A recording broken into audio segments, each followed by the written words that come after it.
Hi, welcome back to the Nourishing Roots channel, where I'll be showing you how to love food, adore your body and become your authentic self. In this week's episode, I'm going to be talking about breaking free from eating disorder identities. And I'm going to be talking about this because it's a topic that I found really difficult to unpack.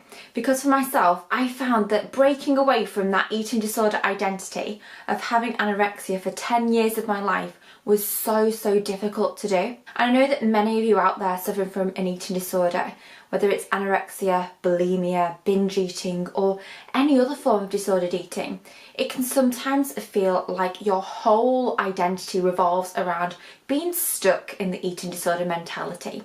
I'll give you a little bit of an example. When I was recovering from anorexia, had been in and out of hospital that much and gone to various medical appointments, and I was kind of watched almost 24/7, and it felt like everybody judged me for my eating disorder, and that whenever anybody mentioned the name Marissa, it was associated with the eating disorder. I didn't feel like I was my own person anymore, even though I had lots of other sides to myself that, were just waiting to get out and thrive. In a way, I was unable to access those parts of myself because everything about me, according to what everybody else saw and how I interacted with the medical system, all shouted eating disorder. Now, for yourself, you might be feeling something similar, or you might be attached to support groups, Instagram hashtags, or any other thing that associates you with your eating disorder identity. And part of the battle in recovery, even when you make huge leaps forward, is about, the thought of leaving that identity behind. And even that in itself can be really scary, because I know I felt as though if I got rid of the identity completely, who was Marissa without anorexia? Deep down I knew there was a person there, and everybody else reassured me that I had so much to offer the world than my body weight or my eating disorder status. And yet I felt like I couldn't break away. And I don't know how many of you out there feel like the same, because I feel as though it was a massive struggle. And I'll tell you a little bit more about how that struggle eventually faded away.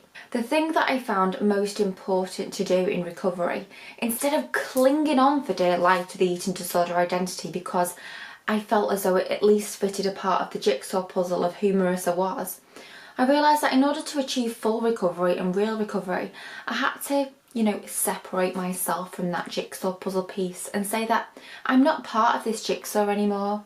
In fact, Marissa as a person has a whole other jigsaw puzzle to be a part of. And having faith that there was other parts of me away from my eating disorder, it gave me that little bit of hope that, maybe recovery is possible and I don't have to walk around with a flashlight screaming anorexia, anorexia, anorexia around with me for the rest of my life. And one of the things that helped me the most was to take a leap of faith and get involved into the community. Now, for someone who was socially anxious for years and years, this was really difficult to do. But when I went to university, I found out that there were so many groups I could be involved with, and sometimes that just involved helping out on a Sunday afternoon or going to my local youth centre and volunteering to get part of something or to be involved in part of something that felt completely separate to my eating disorder identity. And the more and more I've got involved in other things in a way that also allowed me to be able to take care of myself at the same time. So I didn't throw myself right into things in a way that I didn't have time for self-care. But having those external things on the side of my life allowed me to break away from the eating disorder identity. And over time, I learnt that volunteering, community work, meeting new friends, I seen that there was this whole other side to Marissa that had never been found before. And I also noticed as I got involved in more things and just started exploring new hobbies that I enjoyed, that Marissa was alive again. I actually felt as though colour started being added to the world, and no longer was I going around with shaded glasses on all the time.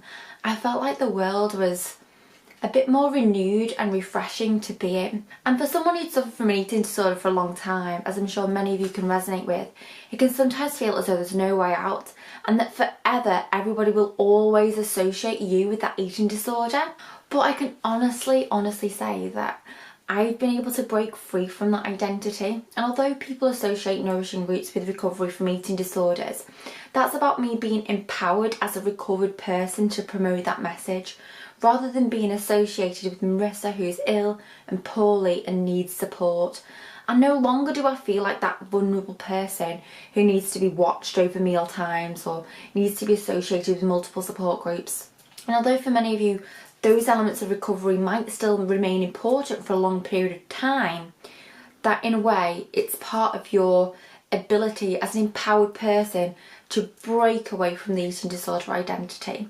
Now, no matter what steps you take to do that, I can guarantee that it's possible. I don't care how down on the floor that you've been or how entrenched in the eating disorder identity that you've been, is that real recovery and breaking free is possible.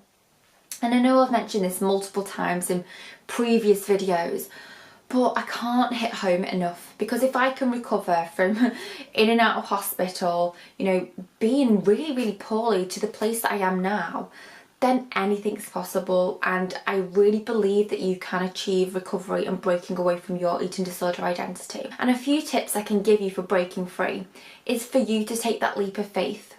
What is it in your local community that you feel you might be able to get involved in that gives you a new sense of identity? Is it being able to get involved in youth work? Maybe there's a local charity near to you. Maybe there's a new hobby you could get involved in that doesn't involve obsessive exercise regimes, or it doesn't involve ploughing yourself into a perfectionistic routine either. It could mean, going to an art class, going to a new yoga class, going to any class that makes you feel happy.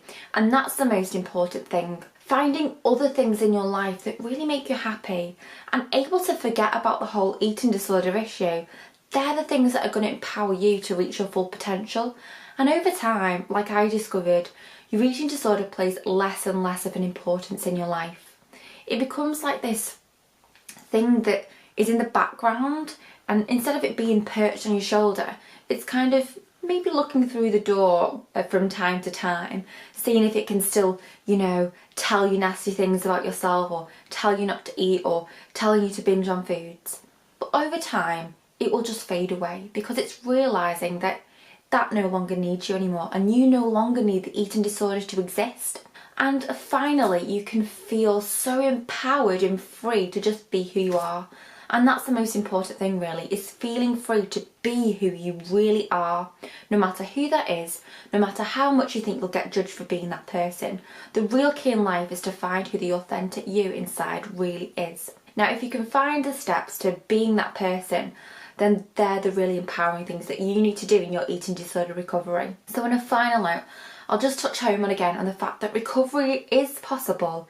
Breaking free from the eating disorder identity is possible, and that you can do it no matter where you've been from, how far you've come, or how far you need to go. So finally, I'd just like to say thanks for listening, and if you've got anything from this video, please like it, subscribe to this channel, and offer some of your own ideas on what you'd like me to cover in future videos, because my main aim here really is just to help people like yourself become more empowered to be the best person that you can be. If you'd like to find more about the Nourishing Roots philosophy, just visit my website at www.nourishingroots.com, and you can also buy my book if you're interested in finding more about how you can feel empowered to love food, adore your body, and become your authentic self. And on that note, I'll say a good fond farewell, and hopefully we'll be able to talk very soon. Bye!